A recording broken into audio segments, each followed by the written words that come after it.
Richard Gatling machine கன்னை கண்டுபிடித்த அமெரிக்கர். இந்த மெஷின் கன் வந்து அமெரிக்கன் சிவில் வார்லேயும் ஸ்பானிஷ் அமெரிக்கன் போர்லேயும் பரவலாக பயன்பட்டது. உலகமே இந்த மெஷின் கன் தயாரிப்பை வியந்து பார்த்தது. ஒரே நிமிஷத்தில் ஏராளமான குண்டுகளை அள்ளித்தளித்து எதிராளியை வீழச் செய்யும் இந்த சக்தி வாய்ந்த புது ஆயுதத்தை உலகமே வியந்து பார்த்தது. இந்த மெஷின் கன்னை பற்றி ஆனால் ரிச்சர்ட் கேட்லிங் ஒரு பேட்டியில் என்ன சொன்னார் தெரியுமா?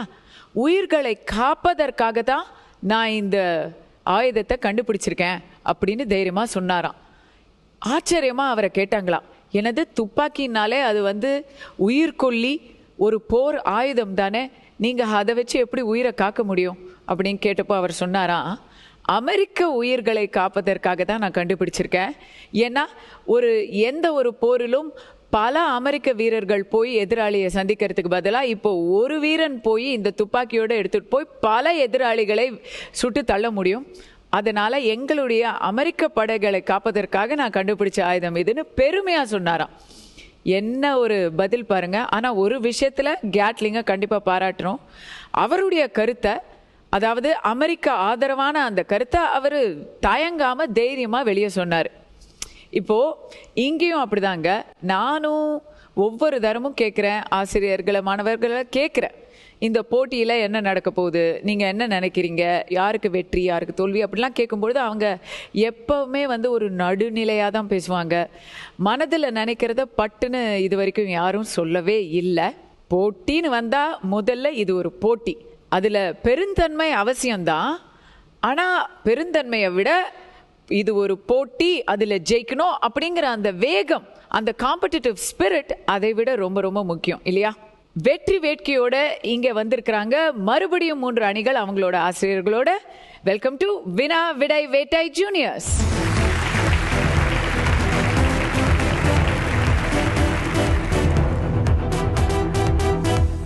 முதல் அணியா இன்னைக்கு நம்ம பார்க்க போறது மதுரையை சேர்ந்த மகாத்மா பாபா பில்டிங் பள்ளி மாணவர்கள் அருண், சிவா, அண்ணல்.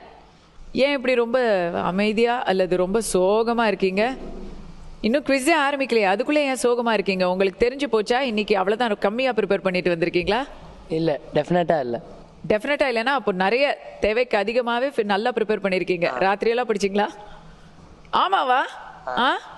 சரி, நமது இரண்டாவது அணி அவங்களுடைய முதல் கட்ட அணிகளில் ரொம்ப அழகாக பெர்ஃபார்ம் பண்ண ஒரு சென்னையை சேர்ந்த பள்ளி மகரிஷி வித்யா மந்திர் பள்ளி.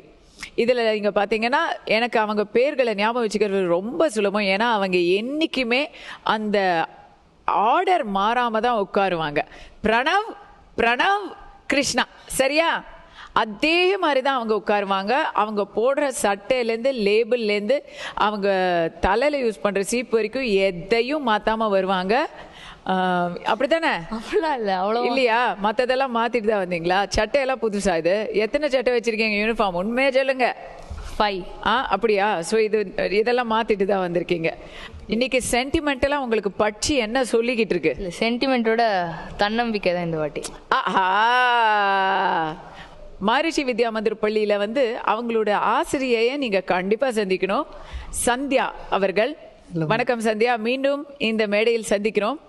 ஒன்று சந்தியா மேடம் வந்து வர வர ரொம்ப பச்சையாக மாறிக்கிட்டு இருக்கீங்க. இப்படி பச்சையா அவங்க சென்டிமெண்ட் பார்த்தாலே தெரியுது. முதல்ல வந்து ஒரு பசங்க ரொம்ப எஃபர்ட் போடுறாங்க. ஒரு பச்சை சாரி கட்டுறதுனால மிஸ் ஆகிடக்கூடாது. இல்லை ஏங்க, இந்த பச்சையில தான் அவங்களுடைய வெற்றி இருக்கா? இல்லை, அவங்க எஃபர்ட் தான், அவங்க முயற்சியில தான் முடிஞ்ச ஒரு சின்ன கான்ட்ரிபியூஷன், ஒரு கிரீன் சிக்னல்.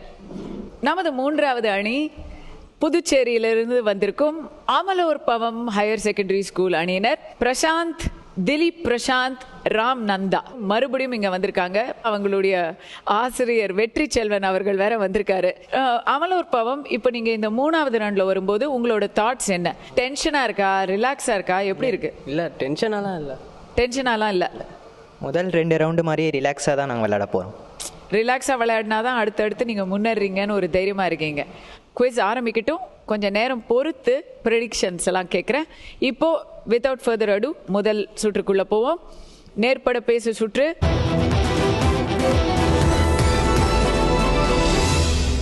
இந்த 3வது கட்டத்தில் இது வரைக்கும் நான் சொன்ன மாதிரி இது வந்து ஒரு சுழற்சி முறையில் வர்ற சுற்று. நீங்கள் பதில் சொன்னால் அடுத்த அணிக்கு அடுத்த கேள்வி. அவ்வளோதான். 4 கேள்விகள் இருக்குது, 3 அணிகள் இருக்குது. மகாத்மா பாபா பில்டிங் உங்ககிட்டேருந்து ஆரம்பிப்போம். உங்களுடைய கேள்வி இதோ திரையில். நீங்கள் இப்போ பார்த்துருக்கிறது வந்து ஒரு மிக பிரபலமான மனிதர். ஆனால் அவர் வந்து இந்த துறைக்கு சம்மந்தப்பட்டவர்னு சொல்ல முடியாது, ஆனால் மிக பிரபலமான ஒரு பெயர். அவர் தன் கைப்பட வடிவமைத்த கார் டிசைன். இந்த காரோடைய ஷேப் வந்து it's a very characteristic shape. யார் வடிவமைத்தார்கள்?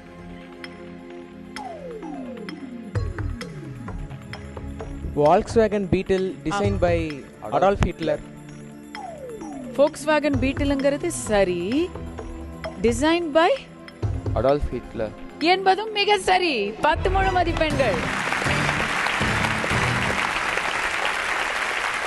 இதுக்கு முன்னாடி இதை எங்க நீங்க where have you come across this information?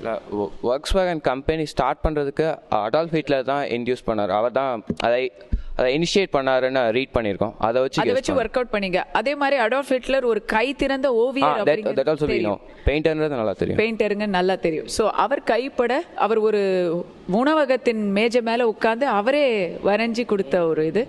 மகரிஷி வித்யாமந்தர், நீங்க உங்களுடைய கேள்வியை பாருங்க. டிசம்பர் மாதம் 2013ஆம் ஆண்டு டொஹாட்டோ என்ற நிறுவனம் யாருடைய புகைப்படத்தை தனது தின்பண்டங்கள் உரையினில் விற்பனையை அதிகரிக்கவும் அவரை கௌரவிக்கவும் பயன்படுத்தியது? சிம்பிளாக சொல்லணும்னா டொஹாட்டோ அப்படின்னு ஒரு கம்பெனி அவங்களுடைய ஸ்நாக் பேக்கெட்ஸ்லலாம் ஒருத்தரோட முகத்தை அச்சிட்டு வெளியிட்டாங்க. அவங்களோட ஸ்நாக்ஸுக்கும் பாப்புலாரிட்டி அதிகரிக்கும், அதே சமயத்தில் அவருக்கும் அது வந்து ஒரு மரியாதையாக இருக்கும் அப்படின்னு ஒரு எனர்ஜியோடு அதை செஞ்சாங்க. டொஹாட்டோங்கிற பேர் எந்த ஊருன்னு யோசிச்சு பாருங்க. அதுலேருந்து நீங்கள் ஒர்க் அவுட் பண்ணலாம். இது வந்து ஒரு கியூட்டான ஆன்சர். சொல்லுங்க. ஹலோ கிட்டி. ஹலோ கிட்டி. ஹலோ கிட்டி அப்படிங்கிறது வந்து எந்த ஊரில் ரொம்ப பிரபலம்? ஜப்பான். ஜப்பானில் எந்த மூலையை பார்த்தாலும் ஹலோ கிட்டி தான் பார்க்க முடியும். ஆனால் டொஹாட்டோவோட கவரில் இருந்தது ஹலோ கிட்டி இல்லை. தவறான விடை. Amalorpavam. Akihito. Akihito, emperor Akihito இல்லை. பேரரசர் அகிஹிட்டோவுடைய உருவத்தை அவங்க வந்து ஸ்நாக் பாக்கெட்லலாம் அச்சிட முடியுமா அப்படின்னு எனக்கு தெரிய கூட இல்லை. இல்லை. மகாத்மா பாபா. பார்பி. பார்பி இல்லை. டொஹாட்டோங்கிறது எந்த ஊர் கம்பெனியா இருக்க முடியும்? அந்த பேரை கேட்டால் எப்படி தோணுது? ஜப்பான்னு தோணுது இல்லையா? சரி, ஜப்பானில் பிரபலமான ஒரு பிரபலம். திரையில யாருன்னு பாருங்களேன். தலைவர். நம்ம தலைவரை தெரியாத ஜப்பானியரும் இருக்க முடியுமா? டான்சிங் மகாராஜாவுடைய முகத்தை அச்சிட்டு தான் அவங்க அந்த பொட்டேட்டோ சிப்ஸ் பேக்கெட்ஸை விற்பனை பண்ணாங்க. இப்போ இந்த கேள்விக்கு வந்து யாருமே பதில் சொல்லலை அப்படிங்கிறதுனால அடுத்த கேள்வி மீண்டும் மகரிஷி வித்யாமந்திருக்கே தான் போகுது. மகரிஷி வித்யாமந்தர், நீங்கள் உங்கள் திரையில் இருக்கிற ஃபோட்டோவை பாருங்கள். ஃபோட்டோவில் என்ன நடக்குதுன்னு நீங்கள் எனக்கு ரொம்ப தெளிவாக சொல்லணும். குறிப்பிட்டு ஒரு 2-3 கீவேர்ட்ஸ் சொன்னால் தான் உங்களுக்கு மதிப்பெண்கள் கிடைக்கும். இந்த ஃபோட்டோவில் என்ன நடக்குது, இதில் எவ்வளவுக்கு எவ்வளோ நீங்கள் எனக்கு விரிவாக சொல்ல முடியுமோ அவ்வளோக்கு அவ்வளோ பெட்டர். சொல்லுங்கள். இது வந்து மெட்ரோ கோல்ட்வின் மேயர் அந்த lion. So there shooting the அது அந்த டாம் அண்ட் ஜெரிலாம் வரும்போது கத்தும் அந்த மாதிரி. எப்படி கத்தும்? அந்த மாதிரி அந்த சவுண்ட் வரும்போது இல்லை எப்படி கத்தும்? கத்துனா தான் பாயிண்ட். கத்துறது எனர்ஜி இல்லை, ஆனால் இப்போ அந்த அது லைவாக ஷூட் பண்ணாங்க. அது கத்தினா தான் நான் பாயிண்ட் தருவேன். எப்படி? சரி, ஃபர்ஸ்ட் வரைச்சே என்ன வரும்? அதை அட்லீஸ்ட் கை வச்சு ஏதாவது அட்ஜஸ்ட் பண்ணி அப்படியே தலையெல்லாம் ஆட்டி. ஓகே. ஸோ எம்ஜிஎம் உடைய அந்த டைட்டில் சீக்வன்ஸ்ல வர்ற லியோ த லயன், அந்த டைட்டில் சீக்வன்ஸை அவங்க வந்து ரெக்கார்ட் பண்ணிட்டு இருக்காங்க. மிக சரியான விடை. 10 மதிப்பெண்கள்.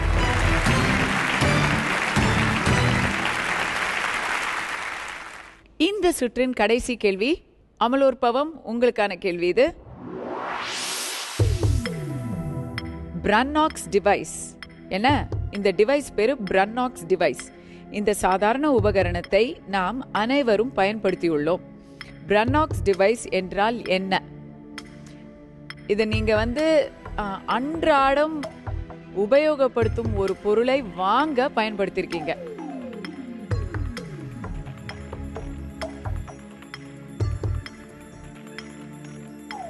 கொஞ்சம் கஷ்டம்தான். சரி, question passes to Mahatma Baba. Weighing machine. Weighing machine. Weighing மெஷின்னா உங்களுக்கு தெரியாமல் இருக்குமா? கொஞ்சம் இன்னும் நல்லா சிந்திக்கணும். மாரிஷ் வித்யாமந்தர் சொல்லுங்க. ஏடிஎம்மா? ஏடிஎம். ஏடிஎம்க்கு தான் ஏடிஎம்னு பேராச்சே. இல்லை, இப்போ நான் இங்கேருந்து பார்க்குறேன், எல்லாருமே பள்ளி குழந்தைகள், நீங்கள் எல்லாருமே காலில் ஷூ போட்டிருக்கீங்க. அந்த ஷூவை வாங்கும் பொழுது நீங்கள் எப்படி வாங்குவீங்க? காலை வந்து ஒரு மெஷர்மெண்ட் டேபிளில் வச்சு உங்களுடைய ஷூ சைஸை பார்த்து வாங்குவீங்க. அந்த கட்டை இருக்கும் இல்லையா, ஒரு செங்குத்தான ஒரு கட்டை, அதுக்கு தான் பிரனாக்ஸ் டிவைஸ்னு பேர். இந்த சுற்றின் முடிவில் மதிப்பீடுகள் எப்படி இருக்குன்னு இதோ பார்க்கலாம். மகாத்மா பாபா பில்டிங் மதுரை அவங்க 10 பாயிண்ட்ஸ் எடுத்திருக்காங்க. அதே போல மகரிஷி வித்யா மந்திர் சென்னையை சேர்ந்தவங்களும் 10 பாயிண்ட்ஸ் எடுத்திருக்காங்க. இந்த ஒரே ஒரு சுற்று மட்டும் முடிந்த நிலையில் அமலோர் பவம் ஹையர் செகண்டரி ஸ்கூல் இன்னும் எந்த பாயிண்ட்ஸும் எடுக்கலை. ஆனால் இன்னும் 4 rounds very high scoring rounds இருக்கு. இது வந்து 3வது கட்டத்தில் 3வது எபிசோட்.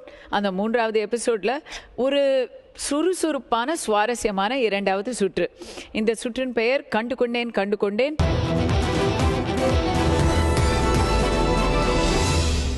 இந்த சுற்றுல 3 காணொளி இருக்கு. அதாவது ஒவ்வொரு டீமுக்கும் தலா ஒரு காணொளி அப்படின்னு இருக்கு. இதில் எப்படின்னா, அந்த வீடியோவை நீங்கள் பார்த்ததுக்கப்புறம் அதை சார்ந்த 2 கேள்விகள் உங்களுக்கு கேட்கப்படும். முதல் கேள்விக்கு உங்களுக்கு பதில் தெரிஞ்சா சரி, தெரியலையா கொஸ்டின் எப்படி பாஸ் ஆகும்னா, யார் பஸர் அமுத்துறாங்களோ அவங்களுக்கு தான் ஃபர்ஸ்ட் பாஸ் ஆகும். பஸர் அமுக்கி நீங்கள் அந்த கொஸ்டினுக்கு பதில் சொன்னால் 10 பாயிண்ட். பஸர் அமுக்காமல் நேரடி பாஸில் கொஸ்டினுக்கு பதில் சொன்னால் 5 பாயிண்ட் தான் கிடைக்கும். ஆனால் பஸர் அமுக்கி கொஸ்டினுக்கு தவறாக பதில் சொல்லிட்டாலும் 5 பாயிண்ட் இழக்க நேரிடும். இதே மாதிரி தான் 2வது கேள்விக்கும் சேம் ரூல்ஸ். ஓகே, அமலோர் பவம் நீங்கள் ரெடியாக இருக்கீங்கன்னா உங்கள் வீடியோ தெரியும்.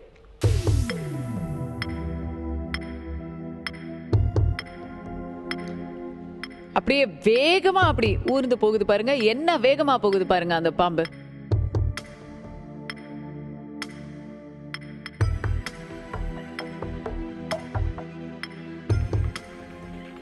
பாத்தீங்களா? அப்படி வாயை நல்லா திறந்து கூட நீங்க பாத்தீங்க. படம் எடுத்துக்கிட்டு இருக்கு. அப்படி மெதுவா போய்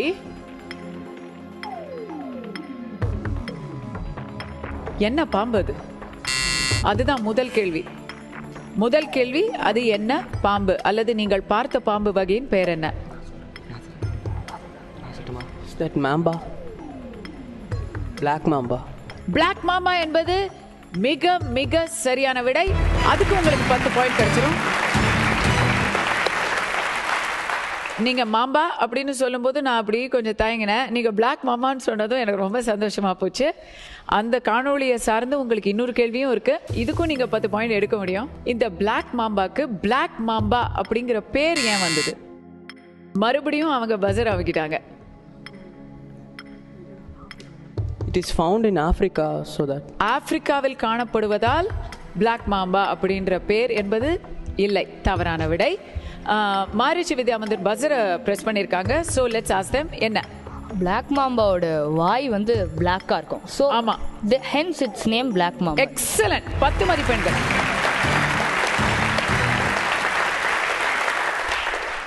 பிளாக் மாம்பா வந்து அந்த வாய் பிளாக்கா இருக்கிறதுனால பிளாக்குங்கிறது மிக சரியான விடை. 10 மதிப்பெண்கள். அது மட்டும் இல்லாமல் இப்போ உங்களுக்கான நேரடி காணொலியும் வருது, அதை கவனமாக பாருங்க.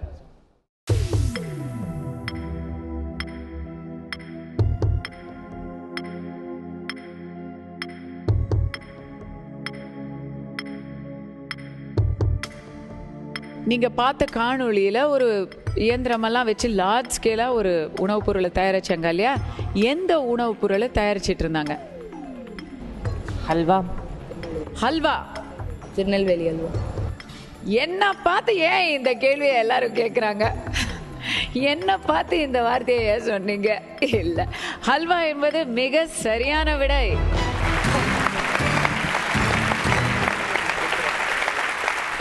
இன்னும் சொல்ல போனால் அது வந்து புகழ்பெற்ற திருநெல்வேலி இருட்டுக்கடையின் ஃபேக்ட்ரி, அவங்களுடைய அல்வா மேக்கிங் ஃபெசிலிட்டி அது. அங்கே தான் அவங்க கைப்படாமல் பண்ணிகிட்ருக்காங்க. நேரடியான அடுத்த கேள்வி, ஹல்வாவுக்கு பூர்வீகம் எது? ஹல்வாங்கிறது எந்த மாநிலத்தில் முதலாக உருவாச்சு? மகாராஷ்டிரா. இல்லை, மகாராஷ்டிரா இல்லை. யாரும் பஸ்ஸரையும் அமுக்கவில்லை. அதனால் இப்போ நான் யாருக்கு பாஸ் பண்ண போகிறேன்னா ஆன்டி கிளாக் வைஸாக மகாத்மா பாபா பில்டிங்க்கு தான் பாஸ் பண்ண போகிறேன். கர்நாடகா. ஒவ்வொரு மாநிலமாக இனிமேலுக்கு யோசித்து சொல்ல வேண்டியது தான். அமலோற்பவம்? ஆந்திர பிரதேஷ். எல்லாருமே ஒவ்வொரு மாநிலத்தை சொன்னாங்க. ராஜஸ்தான் அரசர்களின் மாநிலமாக இருந்த ஒரு இடத்துல இல்லாம வேற எங்க ஹல்வா உருவாகி இருக்க முடியும்? 3வது காணொளி இது நேரடியா மதுரை மகாத்மாக்கு போகுது.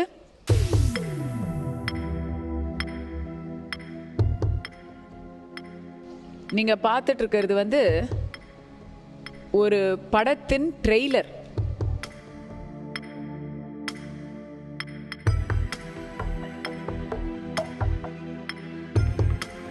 இந்த படம் யாரை பற்றிய படம்? படத்தில் ஹீரோ கதாபாத்திரம் யார்? உண்மையாகவே நமக்குள் வாழ்ந்த ஒரு பற்றிய திரைப்படம் அது யார்? என்ன படம் தெரிஞ்சா டக்கு டக்குன்னு ஆன்சர் வந்துடும். ஆனால் நான் என்ன படம்னு சொல்ல முடியாது, ஏன்னா அதை சொன்னால் அப்புறம் கேள்வியும் கேட்க முடியாது. சொல்லுங்க. தாதா சாஹேப் ஃபால்கே. தாதா சாஹேப் ஃபால்கேயை பற்றிய திரைப்படம். சரியான விடை, 10 மதிப்பெண்கள். இந்திய சினிமாவின் தந்தை என்று போற்றப்படும் தாதா சாஹேப் ஃபால்கே அவர்களை பற்றிய திரைப்படம் தான் அது. நம்ம கண்ட்ரிலேருந்து ஆஸ்கருக்கு கூட பரிந்துரைக்கப்பட்டு போன ஒரு மராட்டிய திரைப்படம். அதில் நீங்கள் அந்த ட்ரெய்லரில் பார்த்துருப்பீங்க, தாதா சாஹேப் ஃபால்கே ஒரு படத்தை எடுத்துட்டு இருக்காரு இல்லையா? தாதா சாஹேப் ஃபால்கே அவர்கள் எடுத்த முதல் திரைப்படம் எது? ராஜா ஹரிஷ்சந்திரா. ராஜா ஹரிஷ்சந்திரா, அதுவும் சரியான விடை. இப்போ நேயர்களுக்கும் நாம புரியுற மாதிரி சொல்லணும். நான் ஏன் படத்தோட பேரை சொல்லலைன்னு. படத்தோட பேர் தெரியுமா? படத்தோட பேர் தெரியுமா? இந்த திரைப்படம் ஃபால்கே அவர்களை பற்றிய திரைப்படத்தின் பெயர் ஹரிஷ்சந்திராஸ்சி ஃபேக்ட்ரி. ஹரிஷ்சந்திராவின் ஃபேக்ட்ரி அப்படிங்கிறது அந்த படத்தோட பெயர். கேள்விக்கு சம்மந்தப்பட்டதுனால நான் அந்த படத்தோட பேரை சொல்லலை. பட் எஸ், தாதா சாஹேப் ஃபால்கே ராஜா ஹரிஷ்சந்திரா படத்தை எடுத்தது. உங்களுக்கு 10 மதிப்பெண்களை எடுத்து கொடுத்துருக்கு. இந்த ரவுண்டை பொறுத்த வரைக்கும் நீங்கள் தான் ஹையஸ்ட் ஸ்கோரர். நம்ம ஸ்கோர்ஸை ஒரு தரம் பார்க்கலாம். ஆரம்பத்திலிருந்து ஒரு பேட்டர்ன் அப்படியே கண்டினியூ ஆகிட்டு இருக்கு. முதல் சுற்றுல பார்த்தீங்கன்னா மகாத்மா அண்ட் மகரிஷி 2 பேருமே சமநிலையில் இருந்தாங்க. இப்போவும் மகாத்மாவும் மகரிஷியும் சமநிலையில் இருக்காங்க. 2 பேரும் 30 பாயிண்ட்ல இருக்காங்க. அமலோற்பவும் கொஞ்சம் பின்தங்கி இருக்காங்க. வெற்றி செல்வம் சார், என்ன நடக்க போகுது? நடக்கிறது நடக்காமல் இருக்காது, நடக்கவே நடக்காது. ஐயா, அப்படியே கொஞ்சம் நீங்கள் உங்கள் காலை கொஞ்சம் உயர்த்தினீங்கன்னா நல்ல. இன்னைக்கு என்னவோ தெரியல, பிரணவும் சரி நீங்களும் சரி பஞ்சாக கொடுத்துட்ருக்கீங்க. தமிழை எல்லாருமே இப்போ கம்ஃபர்டபுளாக ஃபீல் பண்ண ஆரம்பிச்சிட்டாங்க.